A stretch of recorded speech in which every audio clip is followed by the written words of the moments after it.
Assalamualaikum warahmatullahi wabarakatuh. Baik Bapak Ibu hadirin sekalian, peserta pelatihan pendamping proses produk halal PPH Halal Center Universitas Muhammadiyah Surabaya. Untuk itu kami buka kembali skorsing waktu untuk istirahat dan kita mulai untuk sesi kedua ini dengan bacaan basmalah. Bismillahirrahmanirrahim. Baik Bapak Ibu hadirin sekalian, untuk sesi yang kedua dengan materi yang ketiga, yaitu pendampingan PPH dan pendamping PPH. Dengan pemateri, yaitu Ibu Nina Veronica, MPD. Ini waktunya 45 menit untuk materi dan 15 menit untuk tanya jawab. Baik, tidak usah berlama-lama lagi, kami persilahkan untuk Ibu Nina Veronica untuk menyampaikan materi terlebih dahulu. Nanti kita setelah materi kita akan berlanjut untuk berdiskusi tanya jawab dengan para peserta pelatihan pendampingan proses produk halal atau PPH. Baik, waktu dan tempat saya persilakan untuk Ibu Nina Veronica. Alhamdulillah hari ini saya diberikan amanah dari Halal Center untuk menyampaikan pendamping dan pendampingan terkait produk dan sertifikasi halal. Langsung saja untuk menyingkat waktu biar tidak lama-lama, Bapak Ibu peserta.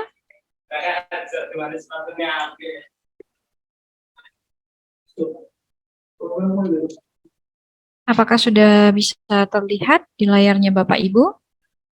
Terlihat ini. Baik.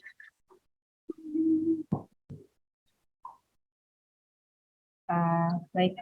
Saya akan lanjutkan untuk materi yang pertama tentang dasar hukum pendampingan proses produk halal. Nanti akan kita bahas tentang pendamping dan pendampingan. Itu yang pertama kita bahas dulu pendampingan di Bapak Ibu.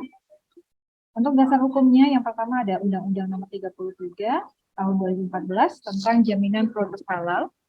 Kemudian yang kedua ada Undang-Undang Nomor 11 Tahun 2020 tentang Cipta Kerja. Kemudian ada Peraturan Pemerintah Nomor 39 Tahun 2021 tentang penyelenggaraan bidang jaminan produk halal.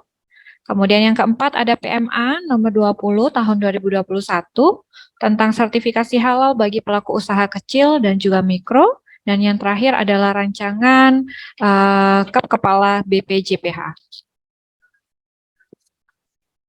Untuk selanjutnya adalah tentang target yang harus terkait pelaksanaan penahapan kewajiban bersertifikasi halal. Ini saya ambil dari Badan Penyelenggara Jaminan Produk Halal Kementerian Agama Republik Indonesia. Dari tahun 2019 sampai tahun 2034 nanti, kita diwajibkan untuk semua produk itu bersertifikasi halal, baik dari makanan, minuman, hasil sembelih, dan jasa penyembelihan. Kemudian ada obat tradisional, obat kuasai dan suplemen kesehatan. Kemudian ada obat bebas dan obat bebas terbatas. Ada obat keras dikecualikan psikotropika. Kemudian ada kosmetik, ada barang, baik itu digunakan sebagai kategori sandang, penutup kepala, dan aksesoris. Kemudian ada barang gunaan yang digunakan kategori perbekalan kesehatan, kemudian peralatan rumah tangga, perlengkapan pribadian bagi umat Islam, alat tulis, dan pelengkapan kantor. Kemudian juga ada barang gunaan yang dimanfaatkan kategori alat kesehatan kelas resiko A, dan juga barang gunaan yang dimanfaatkan untuk kesehatan kelas resiko B. Untuk selanjutnya, materinya adalah tentang apakah sih apa itu pendampingan PPH? Apa sih perbedaan dengan pendamping PPH? Seperti itu ya. Yang pertama, kita bahas dulu tentang pendampingan PPH ini merupakan proses verifikasi dan validasi pernyataan kehalalan oleh pelaku usaha atau self-declare. Jadi kalau pendampingan ini prosesnya, nanti kita coba bandingkan dengan pengertian pendamping gitu. Nah, ini saya ambil dari PP 39 Pasal 80 Tahun 2021. Untuk selanjutnya, pendampingan PPH. Apa yang dilakukan oleh pendampingan PPH? Jadi pendampingan PPH itu dilakukan oleh organisasi kemasyarakatan Islam, kemudian ada lembaga keagamaan Islam yang berbadan hukum dan atau perguruan tinggi di LPMA gitu. Nah, ini untuk syarat sebagai pendampingan PPH, yang pertama adalah ormas dan lembaga keagamaan Islam. Nah, syaratnya yaitu harus berdiri dulu, minimal 10 tahun, kemudian memiliki minimal 5 orang ahli agama yang memiliki syariat kehalalan produk, dan memiliki unit yang menangani pendampingan PPH. Jadi tidak semua ormas dan lembaga keagamaan Islam itu bisa menjadi pendampingan PPH, ya. Jadi harus ada minimal dulu, harus ada minimal terlebih dahulu yaitu 10 tahun, kemudian sebagai anggotanya harus ada minimal 5 orang gitu. Kemudian untuk yang kedua adalah PTN atau PTS, termasuk kampus kita. Nah, syaratnya yaitu yang pertama harus terakreditasi dulu. Kemudian yang kedua adalah memiliki unit yang menangani pendampingan PPH gitu ya. Itu karena ini ada sebagai syarat pendampingan PPH, maka harus ada unit yang nantinya menangani sebagai pendampingan PPH. Kemudian yang ketiga yaitu menyiapkan tenaga ahli yang memiliki kompetensi relevan dan tugas pendampingan PPH. Jadi harus ada tenaganya, bukan hanya akreditasi, kemudian udah ada unitnya juga, tapi tidak ada tenaganya, maka PTN atau PTS tersebut juga tidak bisa dikategorikan sebagai atau masuk syarat pendampingan PPH, begitu. Kemudian yang ketiga adalah instansi pemerintah atau badan usaha selama bermitra dengan ormas, lembaga keagamaan Islam, berbadan hukum, dan perguruan tinggi. Jadi instansi pemerintah juga boleh sebagai pendampingan PPH, yang terpenting adalah mereka harus bermitra dengan ormas yang itu berhubungan dengan lembaga keagamaan Islam, begitu. Suara saya jelas ya, Bu Titis? Jelas Bu Nina. Baik, terima kasih. Saya lanjutkan materinya. Ini tadi kita sudah bahas ya, apa itu pendampingan PPH, kemudian syarat sebagai pendampingan PPH, selanjutnya yaitu kewajiban sebagai pendampingan PPH. Nah, tadi kita sudah bahas bahwa pendampingan PPH itu adalah salah satu dari 3 kategori ini ya. Ada ormas, ada lembaga keagamaan Islam, ada PTN atau PTS, dan juga instansi pemerintah. Nah, kewajibannya nantinya adalah organisasi kemasyarakatan Islam atau lembaga keagamaan Islam ini nanti mempunyai kewajiban yang telah memiliki registrasi ya. Jadi harus daftar dulu, baru nanti wajib melakukan yang pertama, melakukan rekrutmen pendampingan PPH. Melakukan rekrutmen pendamping PPH. Jadi nantinya pendampingan PPH ini merekrut pendamping PPH. Kemudian yang kedua adalah melakukan pembinaan dan evaluasi kinerja pendamping PPH. Jadi bukan hanya membina, tapi juga nanti melakukan evaluasi kinerja pendamping PPH. Yang ketiga adalah penyampaian laporan kinerja pendampingan PPH kepada BPJPH. Setelah merekrut, kemudian mengevaluasi kinerja pendamping PPH, baru nanti pendampingan PPH ini menyampaikan laporannya kepada BPJPH. Begitu. Nah, yang keempat adalah membuat komitmen, menjaga kerahasiaan data dan informasi yang disampaikan pelaku usaha mikro dan kecil selama proses pendampingan PPH berlangsung. Jadi harus, karena nanti itu ada berkas banyak yang masuk di pendampingan PPH, maka harus menjaga komitmennya, apa aja yang masuk di dalam data-data yang sudah disampaikan, begitu. Nah, ini adalah syarat sebagai pendaftar pendampingan PPH. Yang pertama harus punya akta dulu atau dasar hukum pendirian, kemudian adanya struktur organisasi dari pengelolanya. Ada nanti ketuanya siapa, kemudian sekretaris, dan lain-lain. Yang ketiga adalah ijazah atau syahadah sebagai hasil atau bukti keahlian terhadap syariat kehalalan produk. Yang keempat, data identitas pendamping PPH. Kemudian yang terakhir adalah pernyataan komitmen. Nah, setelah ini semuanya sudah dilengkapi, dokumen-dokumen yang ada 5 ini sudah dilengkapi, baru nanti diajukan. Nah, ini adalah contohnya. contoh dari tampilan lembaga pendamping PPH gitu ya. Ini ada sudah penanggung jawabnya dan nama pimpinannya, sudah ada. Kemudian nama lembaganya, kemudian nomor registrasinya juga ada. Ini ada struktur organisasi, ijazah, pernyataan komitmen, akta atau dasar hukum pendirian, dan keputusan akreditasi. Nah, setelah itu semuanya disubmit, kemudian ini ada registrasi pendampingan PPH yang nantinya setelah diverifikasi oleh BPJPH dan telah memenuhi syarat, maka pendampingan PPH ini sudah bisa melakukan kewajiban-kewajiban yang tadi sudah saya sampaikan, gitu. Nah, ini ya, kita bahas yang pendamping PPH. Kalau yang tadi itu pendampingan, sekarang kita bahas tentang pendampingnya. Kalau tadi itu pendampingan PPH, tugasnya atau kewajiban salah satunya adalah melakukan rekrutmen pendamping. Nah, apa sih pendamping itu?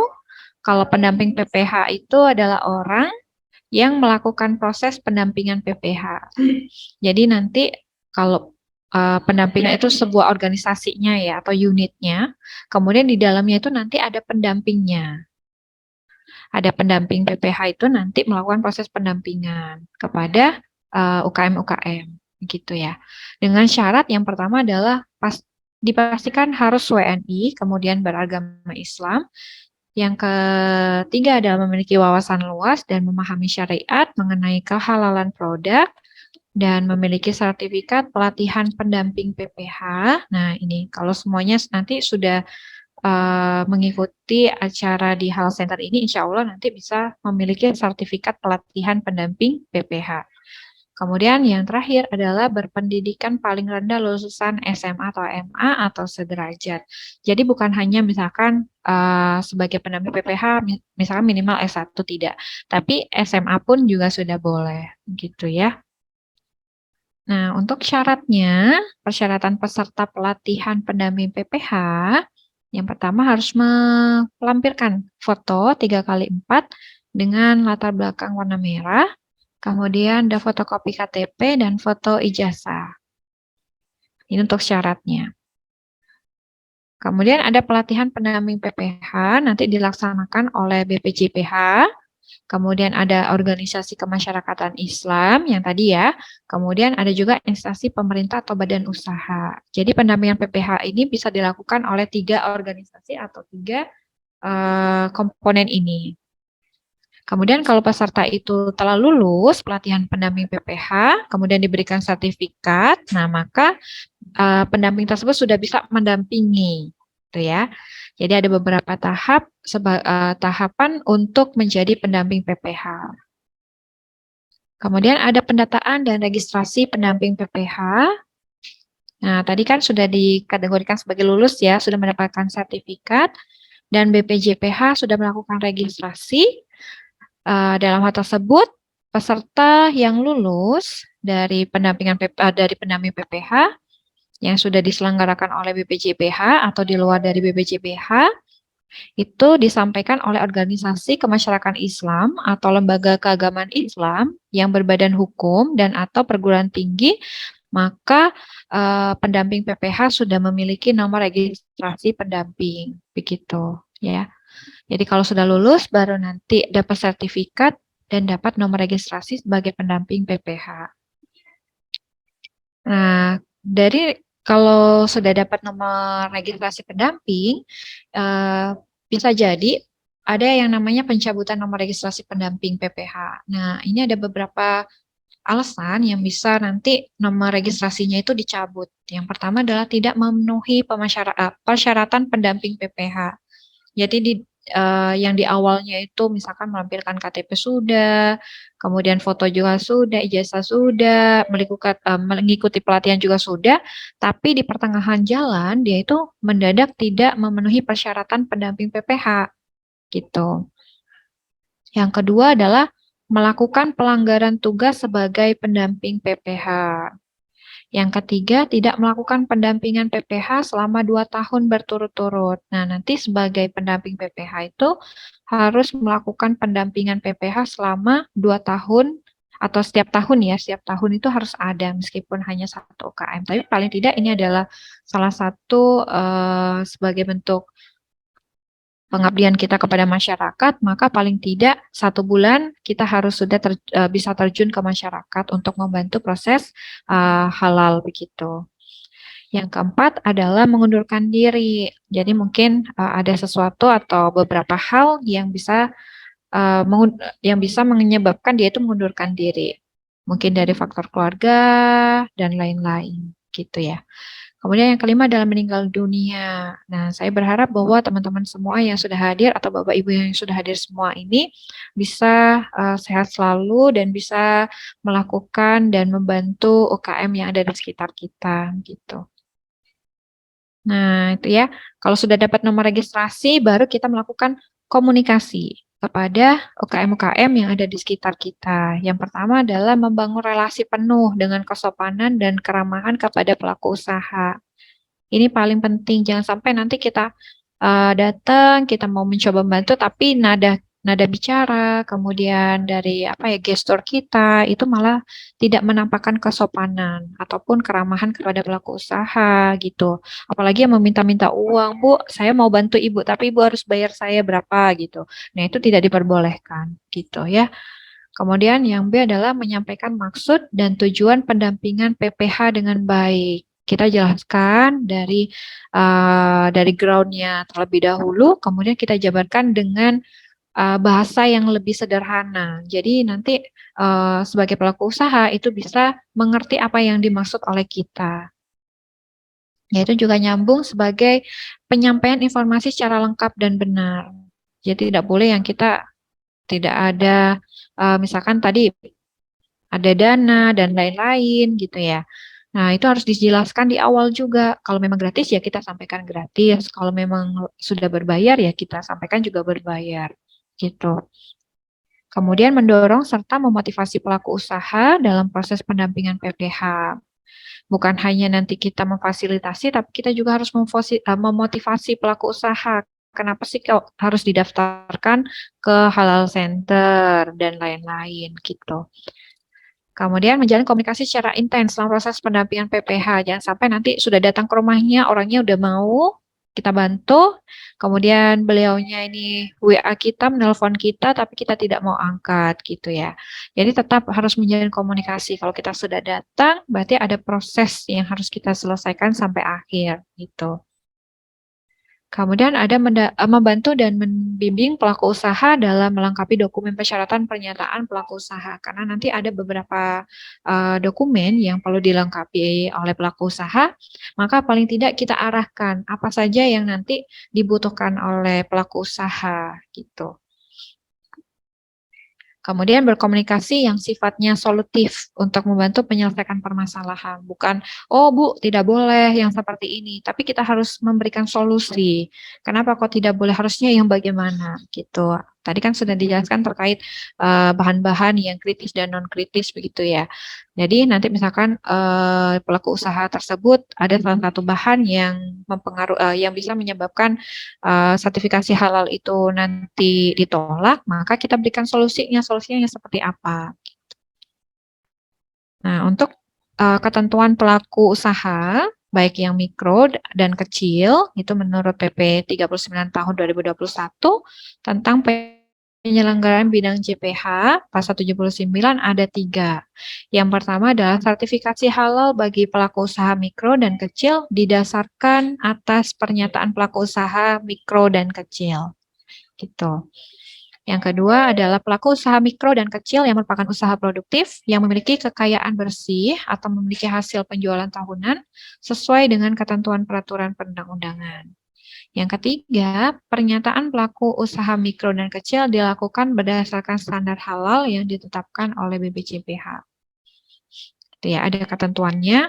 Nanti apabila usaha mikro dan kecil itu mau mendaftarkan sertifikasi halal, ada 3 ini. Kemudian pernyataan pelaku usaha mikro dan kecil berdasarkan standar halal yang ditetapkan oleh BPJPH itu ada standarnya. Yang pertama adanya pernyataan pelaku usaha yang berupa akad atau ikrar, yang isinya nanti itu adalah kehalalan produk dan bahan yang digunakan, dan PPH-nya siapa. Kemudian adanya pendampingan PPH, gitu. Nah, untuk yang pernyataan pelaku usaha, ada yang namanya kriterianya. Yang pertama, produk itu tidak beresiko. Kemudian bahan itu sudah pasti halal. Yang ketiga adalah proses produksi yang dipastikan kehalalannya dan sederhana. Kemudian kalau pelaku usaha itu sudah lolos verifikasi dan oleh pendampingan PPH, baru nanti bisa dikeluarkan untuk sertifikat halalnya.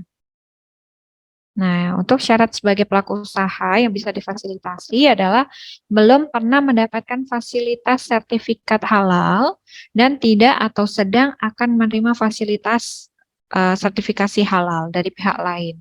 Jadi nanti sebelum kita terjun ke pelaku usaha, kemudian kita harus cek dulu pelaku usaha ini nanti sudah ada belum di sistem atau dia sudah pernah belum mendaftarkan atau sedang ditangani oleh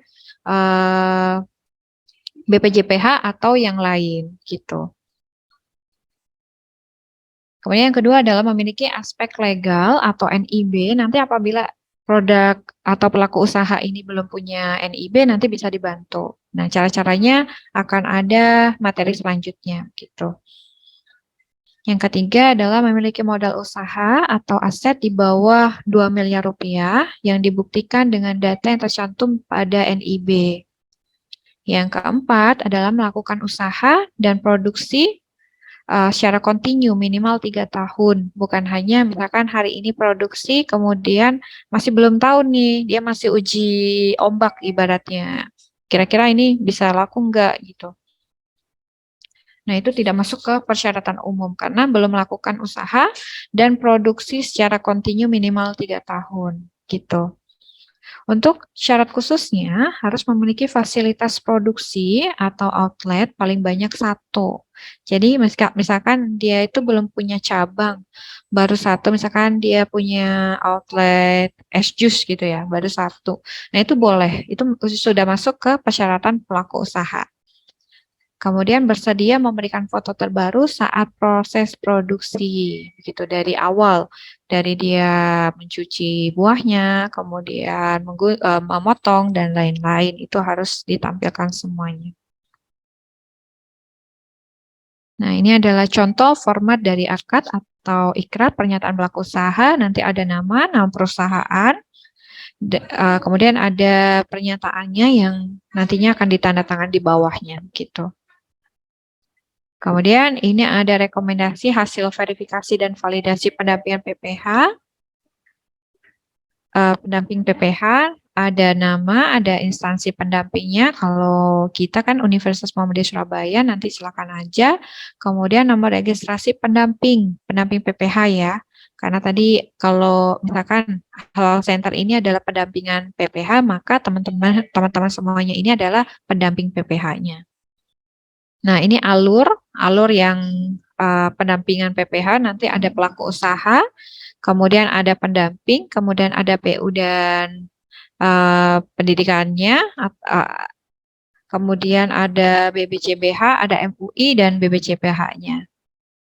Nah, setelah kita menemui pelaku usaha, kemudian ada pendampingan, ada melakukan tindakan koreksi terhadap bahan atau PPH, kemudian membuat akad atau ikrar pernyataan kehalalan produk, baru menerima dan memverifikasi dokumen permohonan. Nah, ini yang dilakukan oleh BPJPH nanti. Jadi yang memverifikasi dan menerima itu BPJPH. Kemudian baru BPJPH ini menyerahkan ke MUI. Gitu.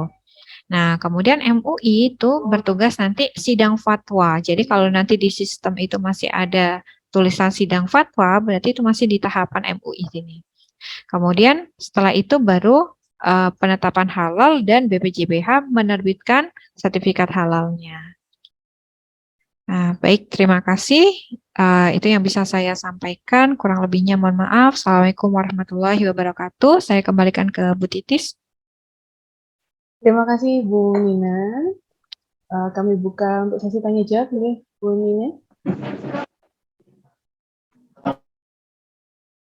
Baik, Bapak Ibu hadirin sekalian, jika ada pertanyaan tentang materi yang ketiga ini, yaitu tentang materi pendampingan PPH dan pendamping PPH, monggo silakan kami buka sesi tanya jawab. Baik, Bapak Ibu yang berkenan untuk menanyakan atau ada yang kurang jelas, silakan untuk bisa raise hand atau menulis pada kolom chat di Zoom.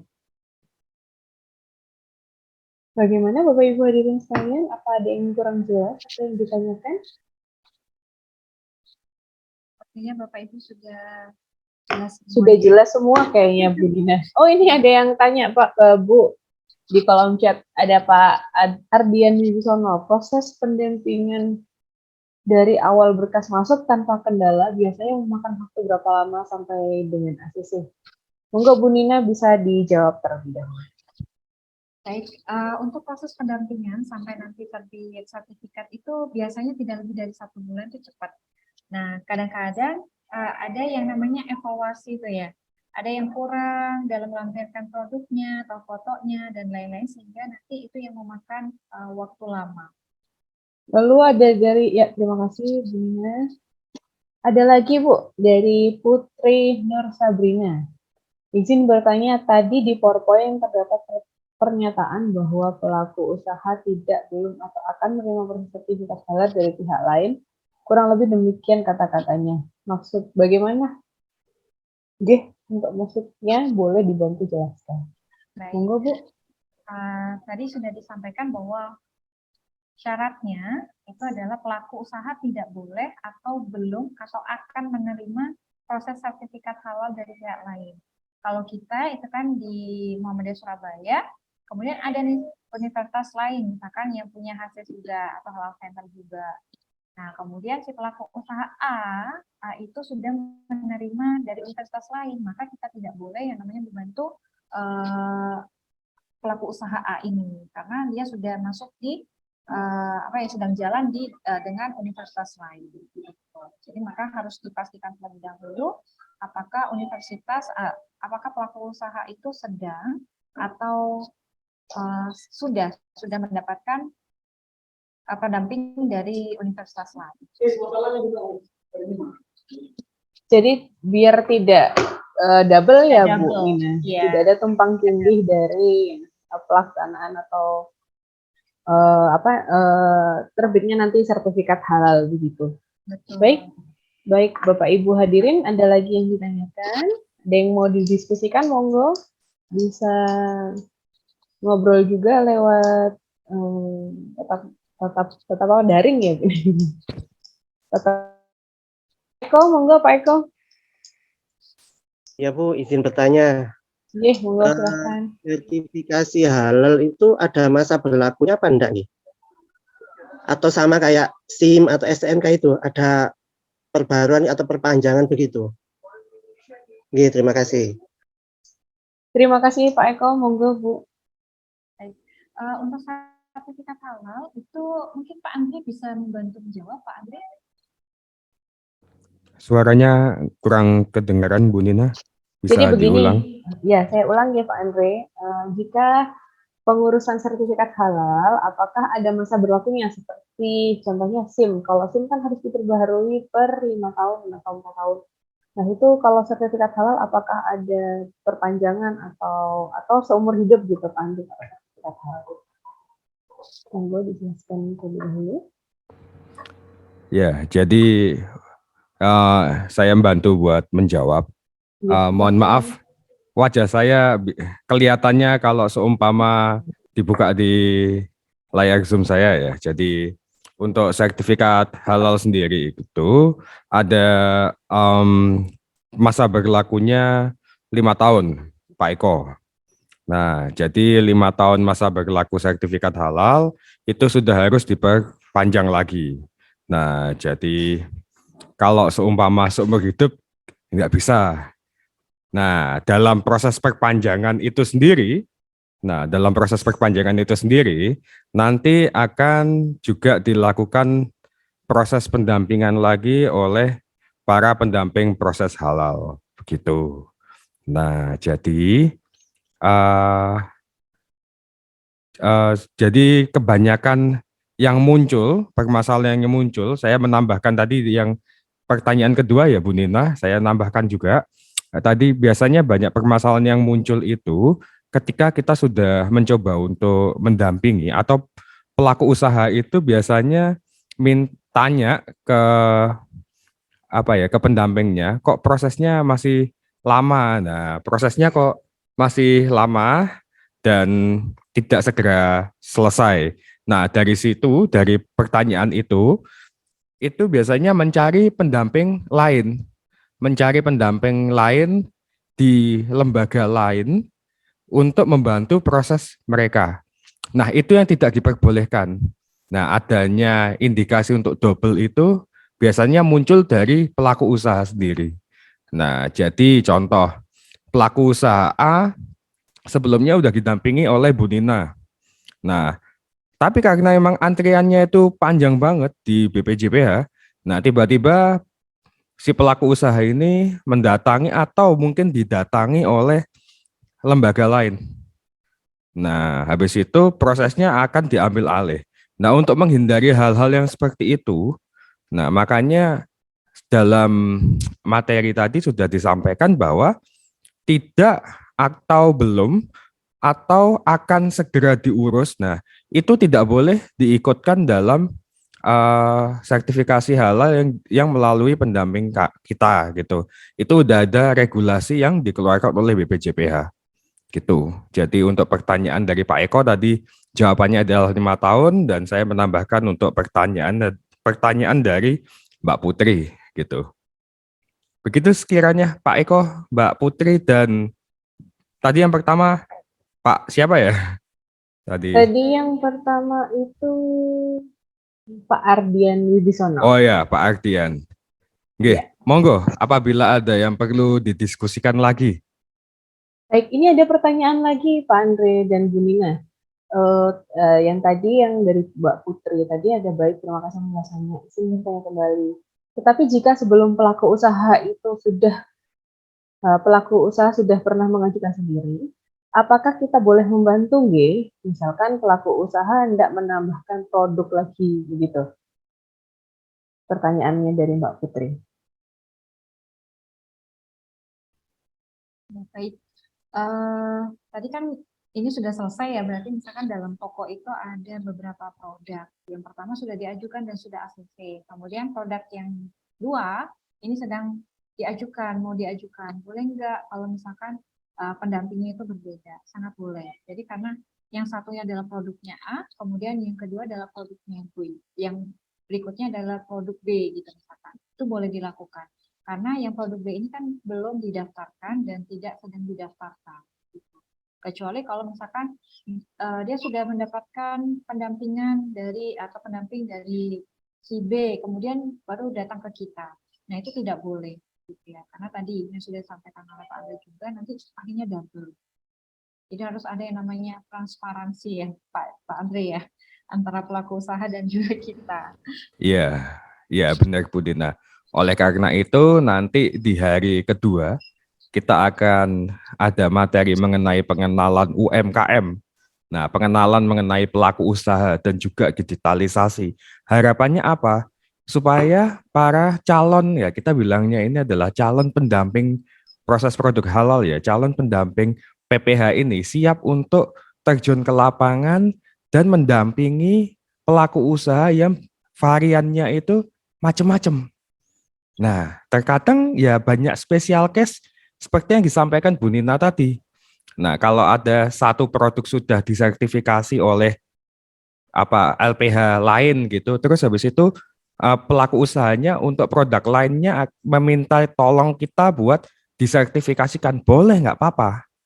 Karena kepengurusan sertifikat halal untuk satu produknya sudah beres. Nah, itu baru bisa dari pihak lain untuk membantu pengurusan sertifikasi untuk produk lain. Nah, contoh nih, Mbak Putri Nur Sabrina ini punya usaha kue cubit gitu ya. Nah, setelah itu didaftarkan ke Bu Nina buat sertifikasi halal. Nah, setelah itu Mbak Putri tadi ternyata juga punya produk susu sari kedelai. Nah, ini kan nggak bisa di satu pengajuan. Nah, karena varian produknya yang satu produk bakery, yang satunya produk minuman. Itu sudah beda produk, nggak bisa dijadikan satu. Nah, seperti itu. Jadi nanti bisa dibantu untuk yang em, lain gitu. Oke, saya coba membacakan pertanyaan lagi yang masuk dari Mas Ardian ya, menindaklanjuti dari perpanjangan sertifikat halal, apakah boleh diurus oleh pendamping yang sama atau ada regulasi untuk apa? Tentang hal ini mungkin untuk menghindari cheating dan adanya Kong kali kong. kong kali kong ya. Ya, kong kali kong. Jadi gini untuk Mas Ardian, Mas atau Pak ini kayaknya. Oh Pak ya, Bapak ya, Bapak Ardian ya. Jadi kalau untuk meneruskan itu nanti biasa ini masih dalam penggodokan ya. Jadi kita nanti sebisa mungkin itu sepertinya akan mengarah ke pendamping yang sama gitu. Akan mengarah ke pendamping, ke lembaga pendamping ya Pak. Biasanya nanti yang dinilai adalah lembaga pendampingnya juga. Nah, ke lembaga pendamping yang sama seperti itu. Di sini kan nanti dalam pengajuan itu ada pendamping, ada tanda tangan pendamping, tanda tangan pelaku usaha, dan satu lagi itu tanda tangannya penyelia halal. Nah, atau halal supervisor. Nah, kalau bahasa Indonesianya ya penyelia halal itu. Jadi halal supervisor. Nah, halal supervisor ini itu nyantol di halal center. Nah, nyantolnya di halal center. Di halal center UM Surabaya kita punya 8 penyelia halal dan 5 dari 8 sudah tersertifikasi oleh BNSP. Nah, dan kami semuanya bekerja di halal center UM Surabaya. Oleh karena itu nanti itu regulasinya bakal nyantolnya ke LPH gitu, ke lembaga pendamping halalnya.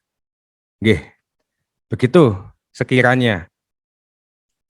Pripun, Bapak Ibu, saya kembalikan ke Mbak Titis sama Baik, Bu terima Nina. kasih. Oke, terima kasih Pak Andre. Baik, Bapak Ibu hadirin sekalian, apakah ada pertanyaan kembali?